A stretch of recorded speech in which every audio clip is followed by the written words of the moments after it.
bad, me sick, me Reggaeville. Reggaeville family, this is Summerjam 2025, and with me is the woman of the night, which just did an amazing, exciting, super awesome performance. Shenseea, how are you doing? I'm great. How are you? I'm wonderful because I, as I said, just got to enjoy you on the big stage. Yo, that was massive, man. How was the feeling for you? Let me tell you, it's probably one of my best shows, you know, from my team and myself. The energy was super, like, it was through the roof. You know, just before I hit the stage, I felt so much love. So I knew that it was going to be, you know, a splendid performance because it was just organic and the people were just hungry to see the show. Yeah, man. How much time did go into preparation of this very special show? Also, like choosing the outfit and all of the little details, you know? A couple hours for the fits, but because, you know, we're currently in the midst of my tour. So, you know, we did a lot of preparation before we hit the road. But for this specific show, I kind of tweaked my performance coming off France. And so it turned out to be an amazing show. You know, we did 70 minutes on the stage. So, yeah. So, I mean, there's nothing I can complain about. You know, it was just well-rounded and well put together and everything went as planned.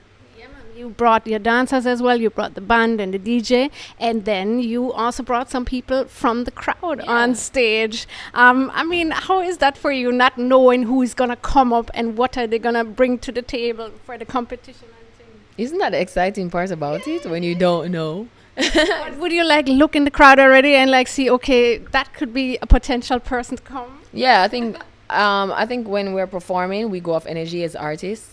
And so whoever I feel like speaks to me the loudest when I'm just looking in the crowd, and, you know, you test their energy to see if they really want to come because you look at their body posture, you look at how, you know, excited they are, how well-rounded, like they're ready to come on the stage and kill it. So that's how I choose personally. And sometimes I would choose people that I think, you know, will be cute on the stage, but then they come out and give me a whole different surprise. So that's why I say it's always so spontaneous, and that's what I like the most about that part of my performance, as well as it gives them a chance to be so close to me, you know? And I mean, also presenting the music live is something where you can really feel the energy from the people, unlike when you release a song like on a record. How do you experience that personally when you see the people there? They know the lyrics, they're singing along, they're reacting to directly in the very moment to what you say and sing. It motivates me more to, you know, write more music so I can get that very same feeling for 2 hours next time. You know, because that's one of my favorite things about when I'm performing is that the people actually sing my song like they're the ones who helped me to write it, you know, and it just feels amazing that people are so in tuned into what I do. It makes me feel so special. So it motivates me to keep going on. You said it motivates you, but I think in general you are a person that really is dedicated to the craft.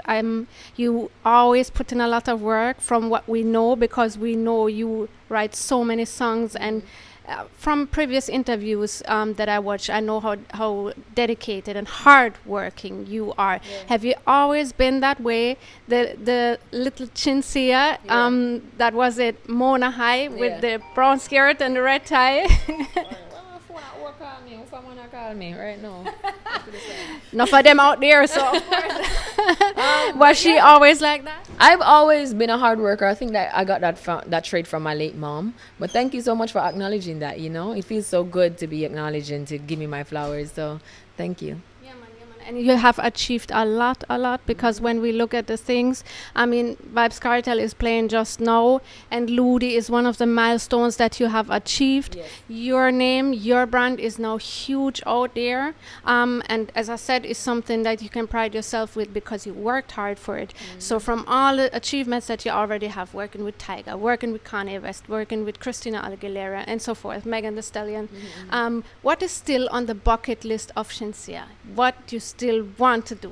Well, we're currently also on Billboard at number 44 with Shake It to the Max featuring myself, Skilly and Molly. So I would say we need a number 1 now. I need a Grammy for a reggae album, and we need to fill stadiums all over the world, just like Bob Marley. All right. So we have the bucket list.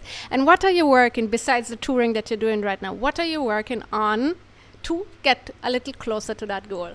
Well, I'm currently working on my next project.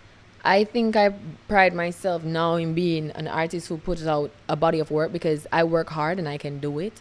You know, I make so much music overall. Like, it's not, I don't even think I find it hard anymore to put together the perfect project because I work so much and I record so much. So moving forward, I think I'm just going to start releasing body of work and just, you know, where hype is concerned, I just go with the flow and ride waves, you know, just enjoy myself, just like I have been doing in the past. And now that I'm independent right now, it gives me more freedom and I'm enjoying the autonomy. So for whatever you're gonna do in the future, for that body of work that you mentioned, and of course for tonight, I wish you all the very best.